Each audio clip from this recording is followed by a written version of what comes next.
2026 kesi ya uhaini dhidi ya mwenyekiti wa Chama cha Demokrasia na Maendeleo ndugu Tundu Antipas Mughwai Lissu imeitwa. Imeendelea upande wa serikali kuweza kuwasilisha majibu yao ya zile hoja za pingamizi ambazo wakili Tundu Lissu alikuwa ameziwasilisha, lakini kesi ilipoanza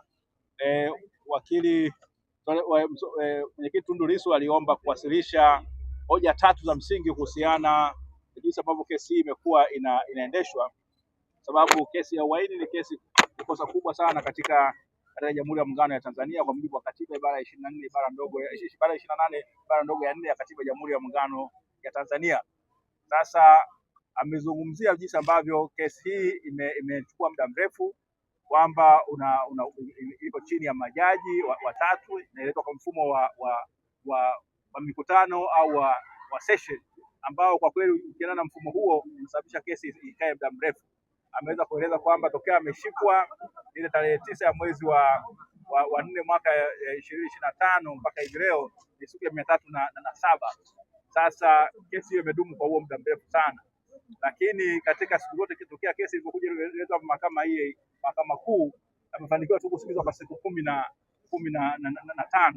Sasa ni kwamba muda mrefu sana umetumika bila kesi yake kusikilizwa, na tokea tarehe 12 ya mwezi wa 11 mwaka 2025 mpaka hivi leo ni siku 87 ambazo zilikuwa zimepita, 88 ambazo kesi yake ilikuwa haijaitwa. Kwa hiyo amesema utaratibu huu sio mzuri, maana yake unasababisha matatizo. Kingine amelalamikia mfumo wa magereza wa kuzuia mawasiliano yake na mawakili na ndugu. Kwanza tokea tarehe 12 ya mwezi wa 11 imekuwa ni vigumu kwake yeye kuweza kukutana na mawakili bila kificho, bila usiri au bila ile faragha inayotakikana, kwamba sheria zile kanuni za magereza zinaagiza kwamba mfungwa anakutana na mawakili. Anazungumzia mfungwa maana ya kwamba mfungwa aliyefungwa au mfungwa ambaye ni mahabusu anatakiwa aweze kuzungumza na wakili wake akionekana mbele ya maafisa wa magereza ama askari wa magereza, lakini bila kusikiwa. Lakini sivyo ambavyo imekuwa tokea tarehe 12 ya mwezi wa 11 2025 hadi hivi sasa.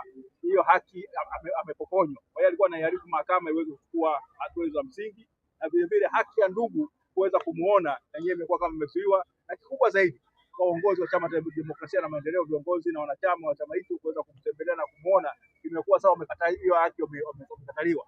Yeye ni kiongozi wa chama kikuu cha siasa katika Jamhuri ya Muungano ya Tanzania, sasa ananyimwa hiyo haki, na hiyo sio sawa sawa. Kwa hiyo ameweza kuweza majaji jinsi ambavyo mambo sio mazuri, wachukue hatua, kwa sababu wao ni majaji watembezi au wanaokagua magereza kuangalia wafungwa na mahabusu jinsi gani ambavyo wanatendewa. Kwa hiyo amewataka majaji kuchukua hatua stahiki, na ameweza kumtaka na jaji mkuu kuangalia kwamba kesi inapoendeshwa lazima izingatie hajaelewa vizuri sheria au amechanganya mambo, lakini mwisho wa siku ameweza kuwajibu hoja zao na kuonyesha kwamba ile amri ya Jaji Mtembwa haikusema kwamba wafichwe katika kiboksi, ilisema utambulisho wao tu wa majina ndio ambao ufichwe. Kanuni ziko wazi kabisa kwamba sheria inapotumika isiathiri haki mtu kufanya nini, kusikilizwa kwa usawa, na vile vile ni kwamba mashahidi hao kinga ambazo ziliomba sio zile ambazo saizi wanazitaka. Vile na ile box ya pale mahakamani iliyoko pale, majaji hawawezi wakamuona huyo shahidi. Ni kweli kama yule mtu ambaye amelindwa na anatakiwa akae kwenye kiboksi, hataki kuonekana na mshtakiwa na hao watu wengine ambao wanahudhuria mahakamani, ila majaji lazima wamuone. Sasa huyo mtu aonekane, kwa sababu kile kiboksi kiko usambamba kabisa na nini, na majaji hawawezi wakamuona ili kuweza kujua huyu mwenendo wake jinsi anavyokaa pale mahakamani, kama ni mtu mkweli au ni mtu muongo. Tunaita dimina. Sasa kama uweze kuelewa dimina ya shahidi, ni vigumu sana kuweza mwisho kwa jaji kuweza kufikia hitimisho kwamba je, alikuwa ni shahidi mkweli au alikuwa ni shahidi muongo. Sasa na vile vile kumekuwa na ubishano kuhusiana na tangazo la serikali iliyotangaza ile sheria ya uficho ya mwaka 2018.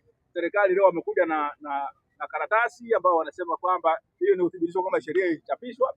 Tundu Lissu ameyapitisha, amesema kwamba sio kuchapishwa hivyo, na amewataka majaji kwenda na wao kufanya uchunguzi wao, utafiti wao, wasishughulie sheria kijuujuu tu, kama kunakuwa na umoja wa ubishaniki ambaye inabishaniwa kwamba kesi hiyo au sheria hiyo haijafungwa na kuchapishwa kwenye gazeti la serikali, basi ni jukumu la mahakama kuweza kujiridhisha kama ni kweli ilichapishwa katika gazeti la serikali. Kwa hiyo kesi imeahirishwa hadi tarehe tarehe 20 na tarehe 11 saa 3 asubuhi ya mwezi huu. Baada ya sababu majaji wameomba wapate muda wa kuweza kutoa uamuzi kutokana na hizo hoja ambazo zimeshaniwa. Naomba nimkaribishe rais wa chama cha wanasheria wa Afrika Mashariki aweze kuzungumza. Asante.